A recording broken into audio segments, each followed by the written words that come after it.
കിർണാകുന്നിൽ ഇന്ത്യയുടെ മിസൈൽ പതിച്ചപ്പോഴാണ് പാകിസ്ഥാനും യുഎസും ഒക്കെ ഒരുപോലെ ഞെട്ടി വെടിനിർത്തൽ എന്ന ആശയത്തിലേക്ക് തന്നെ വന്നത്. പുറത്തുനിന്ന് നോക്കിയാൽ വിജനമായ ഒരു കുന്നാണ് ഈ കിർണാക്കുന്ന് എന്നാണ് പറയപ്പെടുന്നത്. പക്ഷേ കിർണാക്കുന്നിൽ ഇന്ത്യയുടെ മിസൈൽ പതിച്ചപ്പോൾ പാകിസ്ഥാനും യുഎസും ഒരുപോലെ ഞെട്ടി. ഉടനെ വെടിനിർത്തലിന് വേണ്ടി ഇന്ത്യയെ ബന്ധപ്പെടുകയും ചെയ്തു. പുറമേയും നോക്കിയാൽ സാധാരണ വിജനമായ ഒരു പ്രാന്തപ്രദേശമായ കുന്നാണെന്ന് മാത്രമേ ഇങ്ങനെ കിർണാക്കുന്നിനെ തോന്നാൻ കഴിയൂ. പാകിസ്ഥാന്റെ തലസ്ഥാനമായ ഇസ്ലാമാബാദിൽ നിന്നും അധികം ദൂരെയല്ലാത്ത ഈ കുന്നിൽ ഇന്ത്യയുടെ മിസൈൽ പതിച്ചപ്പോഴാണ് പാകിസ്ഥാനും യുഎസും ഒരുപോലെ ഞെട്ടി വെടിനിർത്തൽ എന്ന ആശയത്തിലേക്ക് തന്നെ വന്നത്.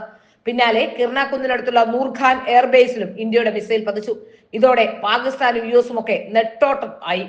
അധികം വൈകാതെ തന്നെ പാകിസ്ഥാന്റെ സൈനിക നിർമ്മാണത്തിന്റെ ചുമതല വഹിക്കുന്ന ഡയറക്ടർ ജനറൽ ഇന്ത്യയെ വെടിനിർത്തൽ ആവശ്യപ്പെട്ട് വിളിക്കുകയായിരുന്നു. ഇന്ത്യ പാകിസ്ഥാൻ കിർണാക്കുന്നുകളിലും നൂർഖാൻ എയർബേസിലും ബോംബിട്ടപ്പോൾ പാകിസ്ഥാനും യുഎസും ഒരുപോലെ ഞെട്ടിയത് എന്തിന് എന്ന ചോദ്യമാണ് ഉയർന്നത്. പൊതുവെ കുഗ്രാമത്തിലെ ഒരു കുന്ന് എന്ന് മാത്രം പാകിസ്ഥാൻ വിശേഷിപ്പിക്കാറുള്ള കിർണാക്കുന്നിൽ ബോംബ് വീണപ്പോൾ പാകിസ്ഥാന്റെ ഉള്ളു പിടയുകയായിരുന്നു. അതുപോലെ നൂർഖാൻ എയർബേസിലും ഇന്ത്യയുടെ മിസൈൽ വന്ന് പതിച്ചപ്പോൾ പാകിസ്ഥാന്റെ യുഎസിന്റെയും ചങ്കിടി പേറി. ആ സംഭവത്തിന് മണിക്കൂറുകൾക്ക് ശേഷമാണ് വെടിനിർത്തൽ ആവശ്യപ്പെട്ട് പാകിസ്ഥാനിലും സൈനിക കാര്യങ്ങളുടെ ഡയറക്ടർ ജനറൽ ഇന്ത്യയെ വിളിച്ചത്. മെയ് 10 ഇന്ത്യ നടത്തിയ ഈ 2 ആക്രമണങ്ങളാണ് വെടിനിർത്തലിന് പാകിസ്ഥാനെ നിർബന്ധിച്ചെന്ന അഭിപ്രായം യുദ്ധവിശകലനം നടത്തുന്ന വിദഗ്ധർക്ക് ഇടയിൽ ഉണ്ടാകുന്നു. ഇതിന് കാരണമായി പറയുന്നത് ഈ കുന്നിലാണ് പാകിസ്ഥാന്റെ ആണവ ശേഖരം ഇരിക്കുന്നത് എന്നാണ്.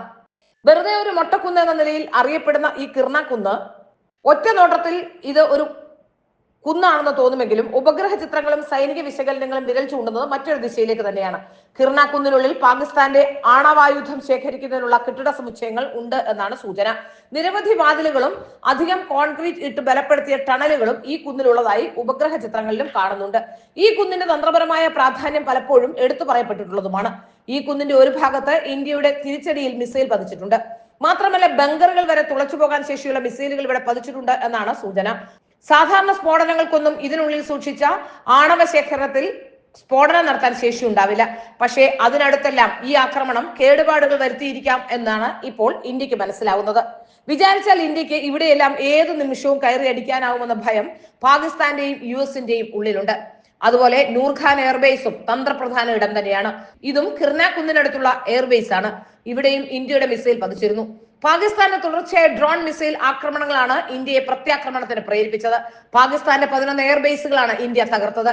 ഇതിൽ തന്ത്രപ്രധാനമുള്ള നൂർഖാൻ എയർബേസിനെ ഇന്ത്യ ആക്രമിച്ചത് അമേരിക്കയെ തന്നെ ഞെട്ടിക്കുകയായിരുന്നു. കാരണം പാകിസ്ഥാന്റെ ആണവ ഉത്തരവിടാനും നിയന്ത്രിക്കാനുമുള്ള സംവിധാനങ്ങൾ ഇതിന് തൊട്ടടുത്തെന്ന് മാത്രമല്ല പാകിസ്ഥാന്റെ തലസ്ഥാനമായ ഇസ്ലാമാബാദിന് തൊട്ടടുത്തുമാണ് നൂർഖാൻ എയർബേസ്.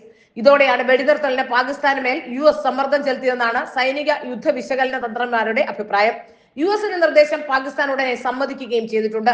ഇന്ത്യയുടെ ഈ ആക്രമണത്തോടു കൂടിയാണ് വളരെ കൃത്യമായി തന്നെ വെടിനിർത്തലിലേക്ക് വന്നതും അതുപോലെ തന്നെ യുഎസ് ഈ വിഷയത്തിൽ ഇടപെട്ടതും എന്നാണ് മനസ്സിലാക്കാൻ സാധിക്കുന്നത്. യുഎസ് ഇടപെട്ടത് പാകിസ്ഥാനോടാണ്, അല്ലാതെ ഭാരതത്തോടല്ല എന്നും വ്യക്തമായി തന്നെ സൈനിക മേധാവി അടക്കമുള്ളവർ പറഞ്ഞിട്ടുണ്ട്. പ്രധാനമന്ത്രിയും പറയുന്നത് മൂന്നാമതൊരാളുടെ ആവശ്യമില്ല എന്ന് തന്നെയാണ്.